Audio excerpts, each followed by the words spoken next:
abantu ba Kato Lubwama gye muli naye ku sayidi ebyobufuzi eno ye first family Kato gy'abadde nayo.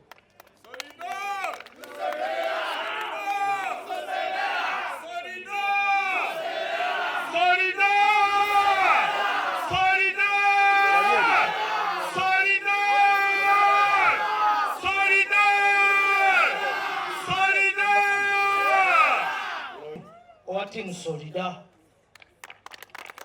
ate nga Honorable Kato Lubwama yabadde president wa Solida. Okusooka byonna twagala okutwala omukisa guno mulabe nga tukoze ekyenjawulo. Honorable Kato Lubwama ffe yatugamba nti ku lumbe lwe bw'abanga Katonda amututte tujaguza bujaguza bulamu bwe si kungubaga. Eki tukoze mwebale nnyo mwebale ddala.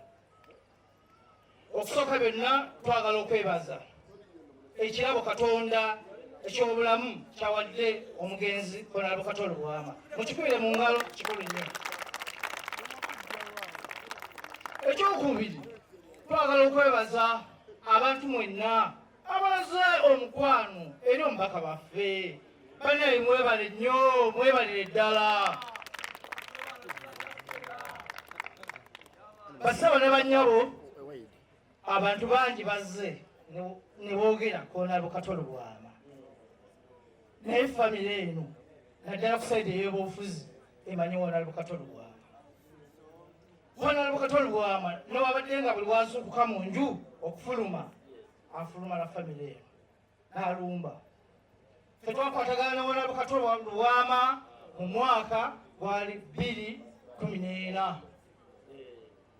Netuvuga ekintu bakadde baffe aba Democratic Party webali emitawala gye twafuna ne tuvaayo. Honorable Kato Lubwama nga mumanyi mutonzi n'agamba awo deputy empale ticket naye ngenda gera na ttiimu ki Solida.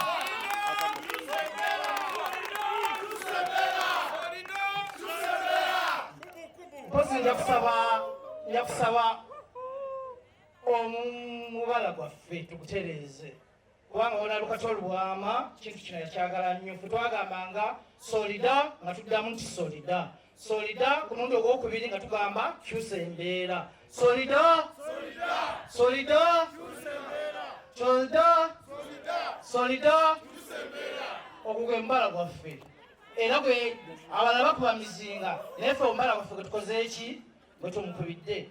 Ekigambo kyusa embeera kitegeeza Honorable Kato Lubwama wankyukakyuka. Honorable Kato Lubwama yali mulwanzi wankyukakyuka mu ggwanga lino era gwe mulama gwe twamuvugirako okuba ntumutuusa muki mu palamenti. Twagala okwebaza abantu ba Lubaga South abasobola okukkiriza nti Kato Lubwama agwanidde okugenda mu palamenti ya Uganda. Bannange mwebale nnyo mwebale ddala. Twagala okwebaza bannaffe bwe tukolagana nabo ebbanga mu bulamu buno bwa Honorable Kato Lubwama abali mu sekita ng'eyakatemba batubeererawo nnyo ate twakolagana bulungi ne tuzimba omukwano n'oluganda tutambuliddemu okutuuka essaawa ya lwaleero. Basabo ne bannyabo bingi ebyokwogera ku Honorable Kato Lubwama alina abasinga babyogeddeko abamu babimanyi abamu tebakola ki tebabimanyi. Naye siyinza kubyogera n'enkola ki n'ebimalayo olw'ensonga yakati. Njagala mukkirize mbeeko abantu nga baabo basobole nabo okwogera ku bubaka ku bulamu bwa Honorable Kato Lubwama. Mwebale nnyo mwebale ddala. Solida Solida basebo ne bannyabo erinnya lyange nze Mpindi Sulaiman. Basebo ne bannyabo ffe tusembyeyo okwogera ku Kuubwa. Ffe tubadde tumuyita Kuubwa.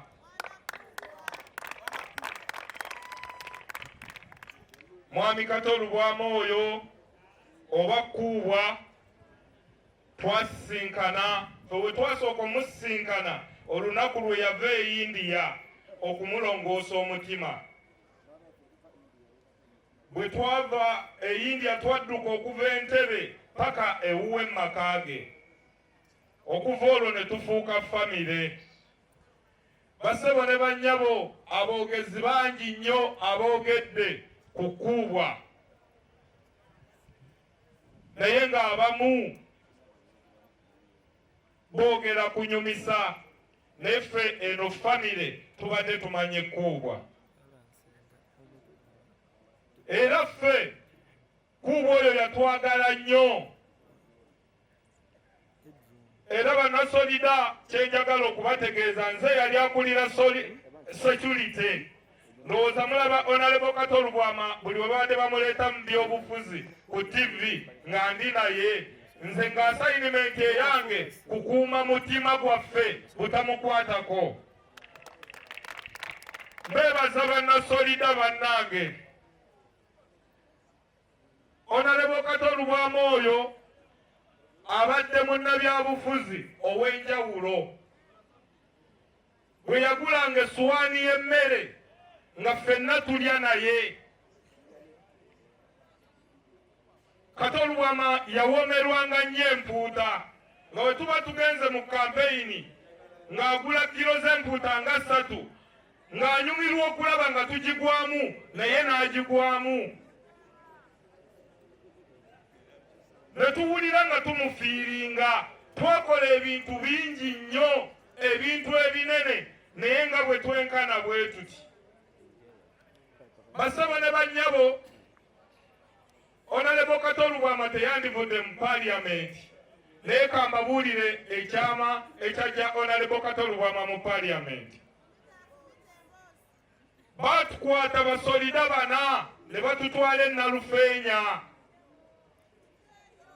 Bwe tutuuka e Nalufeenya ne batugaanira.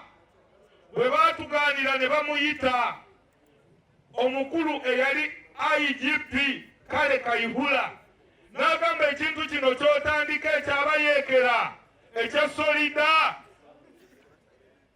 kigenda kukomawa. N'agamba nti lisiti eno ogiraba, abaana bano tubadde tubategetinze okubakwata okubatwalira ddala obutaddamu balaba. Naye bwe tuta abaana bano tetugenda kuddamu kubalaba mu nsasagge yonna. Kato Lubwama n'agamba nti we mubata temugenda kuddamu balaba mu nsasagge yonna.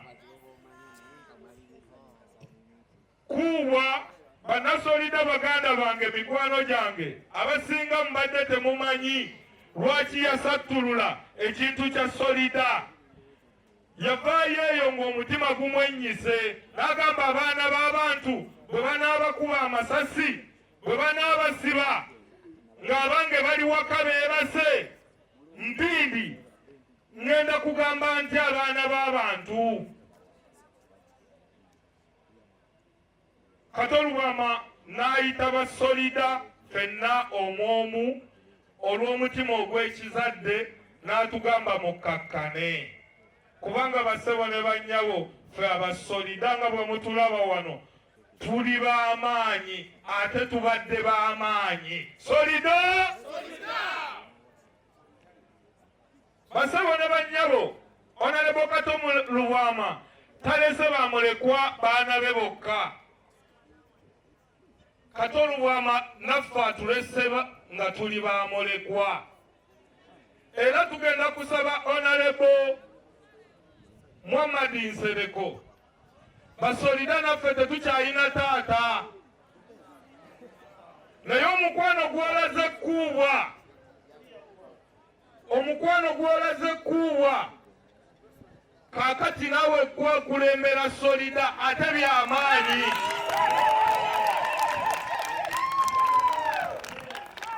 Ogenda tukulembera, tugenda kuwuliriramu, tugenda kutambula wonna wona otugamba basolida weetuli. Bassebo ne bannyabo, waliwo omukulu gwe sinnalaba, Munyagwa.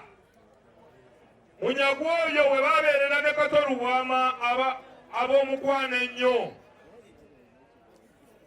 we babayiredde ab'omukwano ennyo Munyagwa yakola Red Top nga Kato Lubwama alina Solida. Kati Red Top yalinamu abasajja abalina ebifuba ng'ababakuba boolaba. Kati ne tusinkana nga FDC teyagala Solida eyingire nga be ba Red Top. Ne tukkakkanya abasajja ba Red Top era ne tuvaawo nga tuli ba mukwano. Solida! Basebo ne bannyabo tulina obulumi bungi. Bwe tuba twogera ku kkuubwa, ffe abadde mukama waffe, abadde mukwano gwaffe, ye munnabyabufuzi yekka ateegulumiza. Tubadde ne bannabyabufuzi bangi, naye nga mumutimbira ebipande, ne mumunoonyeza akalulu, naye nga ye tamanyi bwe musuze.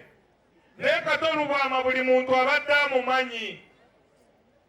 Basaba ne bannyabo n'obugambo obwo tubasaba era tubeebaza olw'omukwano gwe mulaze kuubwa. Naye Katonda gy'ali asonyiwe ekkuubwa ebyamusobako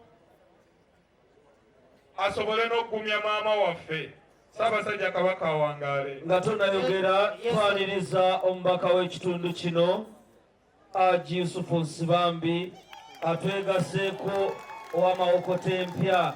Ssebo omubaka tukwaniriza.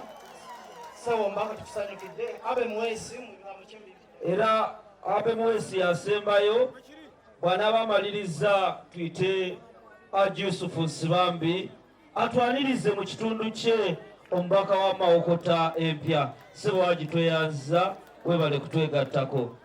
Ssebo Abe Mwesi. Ssebo ne bannyabo kitalo nnyo. Nakomye okwogera n'owekitiibwa Honorable Kato Lubwama ku ssaawa 3 ez'ekiro. Ng'ebula essaawa 4 afe. Zaabadde ziwera ssaawa 7 genda okuwulira ku radio CBS nga babika owekitiibwa Kato Lubwama. Ku ssaawa ez'essatu ez'ekiro twabadde tugenda kununula owekitiibwa Honorable Munyagwa Mugati gwa Bata. Nga tulina keera nnyo ku makya naye Mukama Katonda bw'ati bwe yasazeewo. Mu abantu bano mwenna abali wano mulinga ebitooke. Ye Katonda yatutonda nga bw'aba alina ekitooke kyayagala okutwala, gwe kennyini okwata akambe n'ogenda n'okitema oba n'okisala ne kigwa. Ekyo kiba kikoze eki? Kiba kigenze. Ne Mukama Katonda atujje ku Kato Lubwama atukoze bubi nnyo. Abadde omuntu ow'omukwano, omuntu omugabi. Mwabali wano obwedda ntudde wali naye ne neewuunya. Abantu ne babagamba mukubeeko mu ngalo ne muziremera obwo bwonna bukodo. Bantu mmwe lwaki mukodowala nga Kato Lubwama batitaagala bukodo? Mukube engalo ez'amaanyi nga muteneza Mukama Katonda eyatonda Kato Lubwama n'amuteeka ku nsi kuno n'amusobola okubeerawo. Mumukubire nnyo engalo ez'amaanyi. Kubanga ne munaakodowala mujja kusigalawo. Ne munaaba temukodowadde mujja kgenda. Mukama Katonda eyatuleese era nga tumaze okumuziika tuddeyo mirembe. Ttiimu ya Solida eno eri wano mbagumya musigale nga muli bagumu. Abamu weetuli akatono ako ke tuba tusobodde tujja kuba nga tukwanaganya, tujja kusobola kubeerako kye tukola. Honorable Nsereko, Honorable Munyagwa Mugati gwa Bata, wonna woli manyi nti watuuse. Temugwa mu maanyi, ttiimu eno weeri. Honorable Nsibambi w'ekitundu kino tukwebaza. Abantu basanyufu nnyo olw'emirimu gy'okoledde ekitundu kino. Ndowooza mwongere mumukubireko mu ngalo. Katonda w'ekitiibwa atuzzeeyo mirembe insha allah. Salaamu alaikum warahmatullahi taala. Tiimu Solida tugiwe obugalo. Mwebale nnyo, mwebalire ddala aba tiimu Solida. Twebaza abalo